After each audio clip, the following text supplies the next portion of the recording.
Et demain, les jurys se pencheront sur une autre affaire de violence conjugale avec tentative de meurtre. Un homme de 24 ans risque la perpétuité pour avoir étranglé sa concubine, la mère de son fils, car il lui reprochait d'avoir un nouvel amant. 50% des personnes qui vont se faire dépister pour le cancer de la peau n'ont jamais été chez le dermatologue. Une faute à corriger selon la Ligue contre le cancer qui encourage la population à consulter au moins une fois par an, surtout en Polynésie où l'exposition au soleil est régulière, car si la génétique est en partie responsable, les UV le sont davantage et le cancer de la peau est à la fois sur la liste des plus rares et des plus fulgurants. Natacha Silagi, Patita Savia. Tu as pris le soleil un peu quand tu étais plus jeune? C'est souvent la cause des cancers de la peau. Ah oui, l'exposition solaire est un facteur favorisant. Après, il y a aussi une part génétique, mais l'exposition solaire est prédisposante dans l'apparition de lésions cutanées. Haurani a des doutes. Elle a des taches brunes sur les bras, des grains de beauté qui se sont durcis et agrandis. Elle préfère consulter. Une marque s'est épaissie. Quand elle évolue, qu'elle se modifie, que le patient nous dit elle s'est modifiée depuis 1 mois, 2 semaines, c'est pas la même. Là, il faut vraiment y prêter attention et regarder de plus près. 70% des mélanomes ou cancers de la peau sont le résultat d'une exposition excessive au soleil. Au départ, une dégénérescence du grain de beauté et une tache pigmentée qui s'étend. Il y a aussi d'autres types de cancers de la peau, comme le carcinome, une croûte qui se forme et qui devient rouge, à surveiller de près. Aucune lésion suspecte. Pas de cancer de peau. Pas de cancer de la peau. Vous êtes rassurée, soulagée, contente? Oui. Ça va mieux que tout à l'heure. Voilà. Haurani se sent mieux. L'examen clinique complet l'a rassurée.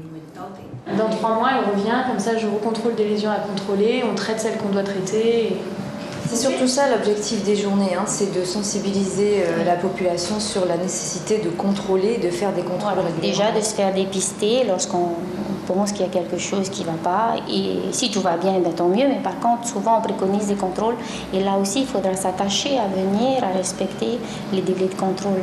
Qu'il fasse beau ou pas, il faut profiter du soleil à petite dose, en protégeant sa peau au maximum. On ne s'expose pas avant, ici 15h, 16h.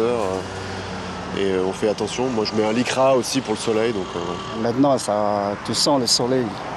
Ça tape un peu plus fort en ce moment. Vous vous protégez un peu de la crème, un lycra? Non, juste le tricot.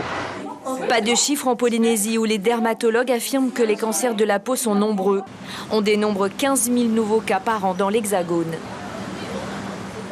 Et on en parle tout de suite avec une spécialiste, le docteur Feriel Finira Yorana. Merci d'être sur la première ce soir. Alors, les dermatologues affirment que la population ne se protège pas assez du soleil. Comment faire pour qu'elle prenne conscience du danger de la peau? En effet, on observe une augmentation constante des cancers de la peau. On n'a pas encore les chiffres exacts et ce sera une des missions de l'Institut du cancer de Polynésie française.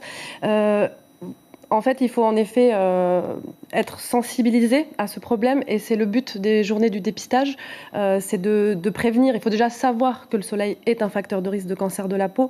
Donc c'est les buts de ces journées-là. Alors justement, le cancer de la peau, on n'en avait jamais entendu parler auparavant. Donc on peut comprendre la réticence des Polynésiens puisqu'auparavant la peau du Polynésien supportait parfaitement le soleil. Qu'est-ce qui a changé ces dernières années? Ce qui a changé, c'est que c'est vrai que chez le Polynésien, il y a beaucoup de métissage, donc la couleur de la peau peut varier. Il y a beaucoup de Polynésiens qui ont la peau claire et on sait que le type de peau est un facteur de risque de cancer de la peau. Donc tout le monde est exposé à ce risque, même les peaux foncées Donc le risque va aller de façon plus croissante chez les peaux claires que les peaux foncées, mais tout le monde est concerné.